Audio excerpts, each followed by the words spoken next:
Hello, Professor. Today we will present our group assignment. The assignment topic is the impact of China's e-commerce on rural economy based on multiple regression models and cluster analysis. Our team has 6 members. Their name is Ma Liang, Hu Hongyan, Wang Miaomiao, Xie Jinggu, Ren Huaao, Zhang Sizhe. We develop it into 5 parts. The first is introduction and literature review. Next is the methodology and discussion and analysis. The last is conclusion and recommendations. The first is introduction. E-commerce, as one of the most promising economic activities in the world today, is an important way to promote economic development, expand consumption, and solve employment problems. China's e-commerce has penetrated and integrated into traditional industries such as commerce, logistics, finance, and life services, exerting a huge impact on traditional business models, trade methods, and thinking habits due to the development of information technology and the increasing use of smartphones in rural areas. The penetration rate of e-commerce in the rural economy has been increasing in recent years. By doing this, it provided new impetus for revitalizing rural industry, and e-commerce has become a potential engine for increasing farmers' income. Next, I'm going to present the literature review in Chapter 2.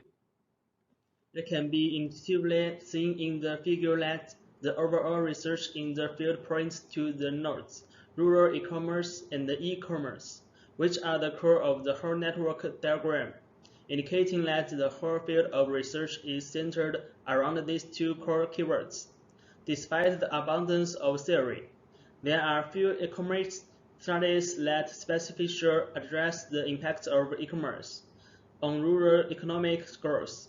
This study differs from previous literature in that it provides an empirical study of how e-commerce affects economic activities in rural China. Unlike most of the previous studies that have targeted developed countries with different characteristics, this study is set in a developing country context. Hello, Professor. My name is Ma Liang. Let me present the second part of my paper. Considering e-commerce as a variable influencing China rural economic growth. This experiment selects 4 indicators as the representative indicators of e-commerce: per capita income of rural residents, number of websites, investment in the information industry, and number of internet users.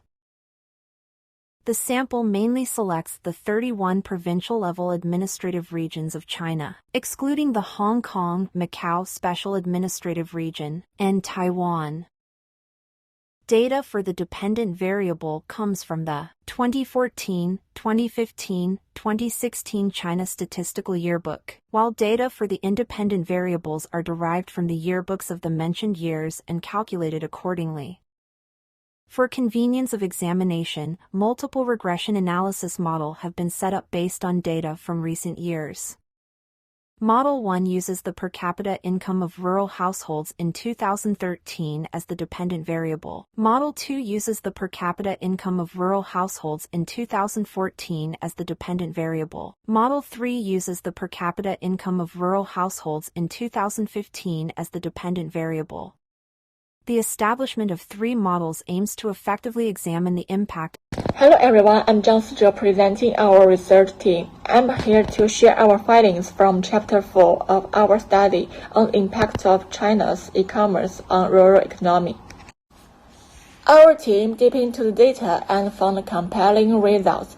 The most striking was the high R-square values in our models, indicating a strong correlation between e-commerce and rural economic growth. This shows just how integral e-commerce activities are to the livelihoods in rural areas. We discovered a mixed impact of e-commerce.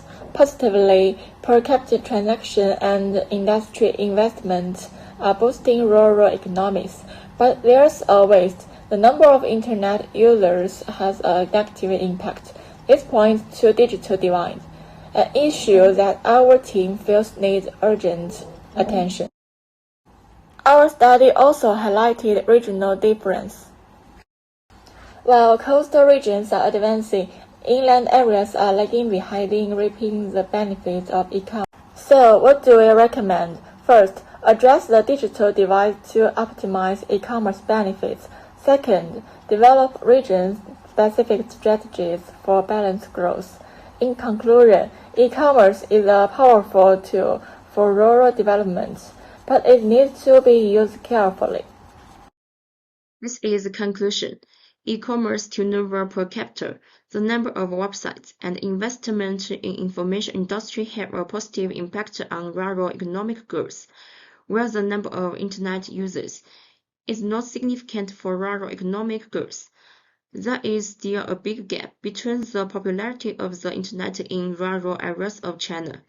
There are significant geographic differences in the impact of e-commerce on the rural economy across provinces and regions, with the eastern coastal areas generally higher than the western inland areas.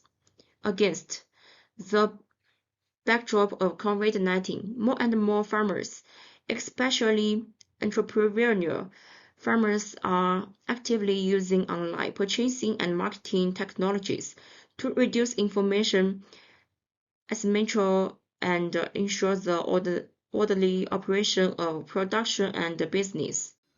Policy recommendations. Number 1. Raising awareness of Internet using among farmers.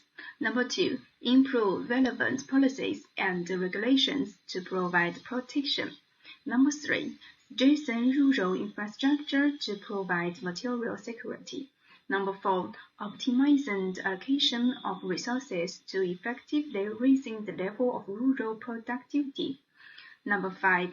Encourage e-commerce talents to devote themselves to rural e-commerce and cultivate a rural e-commerce talents pool. Number 6. Building an Internet plus agriculture information platform. Number 7. Building specialty agriculture grants. The above is our group's report. Thank you to the team members for their hard work and cooperation. Thank you to the professor for his careful guidance. Thank you.